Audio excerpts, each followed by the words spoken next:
Hi, I'm Tim. Welcome to our channel, and thanks for logging on. If you enjoy these videos, do me a favor and subscribe to our YouTube channel right here at Watchbox Reviews. I would really appreciate it, and I promise to update daily. If you love this watch, you can see it and you can purchase it on our website, thewatchbox.com. And today we are discussing a blast from the not-too-distant past, a model from the mid to late 2000s. This is the Linde Werdelin Biformeter 2-timer. The Biformeter, one of the earliest models, and remarkably ergonomic with a wonderful man-machine interface that belies its nominal 46mm size and an unusual and striking combination of traditional yellow gold in a modern format oversized sports watch. Now, Linde Werdelin is a Danish-Swiss hybrid conceived by Morten Linde and Jorn Werdelin, Danes, assembled in Switzerland with a little bit of Danish design insight in the best tradition of Jorn Utzon and Legos. Now, the timepiece on my wrist is wonderfully slim, despite being a 46mm watch. If you measure it from wingtip to wingtip, it's only 12.3mm thick, which means it could even fit underneath a dress cuff. It's also only 49.5mm lug-to-lug, so a lot of the span across the wrist is actually the curvature of the strap, which makes it easy to wear this watch on a wrist as small as 14.5 centimeters circumference. The strap is a beefy but pliant piece. As you can see, natural vulcanized rubber. It's highly modular. Like everything on the watch, you can simply remove it using the strap tool and replace it with many replacement options that Linde Werdelin offers, everything from bracelets to leather, multiple leathers, textiles, and rubber, so you will have your hands full with alternatives if you wish to accessorize. A beefy, brand-specific buckle, substantial, with a lot of gold invested, a little revetment for the pin inside the buckle, polished bevels, a contrast with a satin finish, and as you can see, it has a little bit of a raised bridge between the stanchions, so the strap sits between the stanchions rather than stacking up on the wrist. I always love that feature, the flush-fitting buckle with the raised bridge. Now, turning it all back to the case, you can see it is surprisingly complex. A combination of facets with polish and satin. You can see even the satin isn't intuitively applied, as you see a vertical use of satin rather than the horizontal sweep that's generally applied from one end of a case to another when you do see satin. The flanks of the case are designed to dock with the reef or the rock. These are two dive and land sports computers. Think hiking and skiing or diving.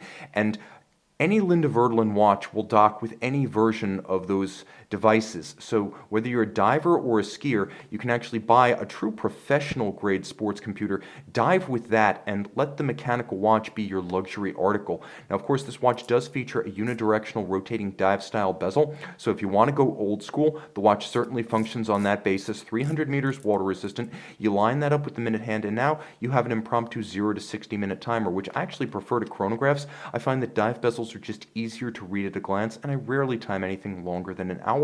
Note that the bezel features a flourish of green as well as gold and black, a striking combination that continues on the dial with a few shocks of red.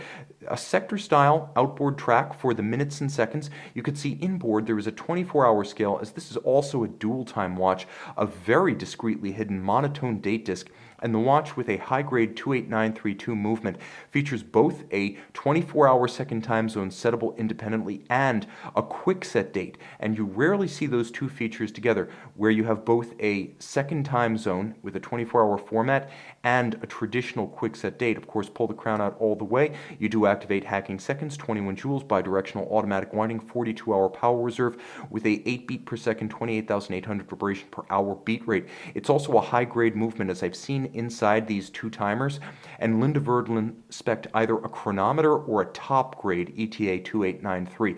They went for the good stuff. The dial features applique yellow gold indices to match the hands. The contrast and the impression of quality is high. You'll also note that the watch features a ton of lume. There will be a wonderful lume shot and a dial that is not just gloss black, but optically perfect, flawless, and mirrored, the closest I've ever seen to a true black mirror. The case back is rendered from aluminum, which is unconventional, so the watch is actually a gold and aluminum case screwed in and hardy. You can see that there are also clever little revetments or hollows under the strap to make it more flexible and pliant on the wrist, as well as to allow the wrist to breathe a little bit better. And you can see that through fitting those screws from the top. I should call them bolts properly, that allow you to quickly and easily swap your strap. A watch that puts it all together, a striking appearance, a brand that that only makes a few hundred pieces per year.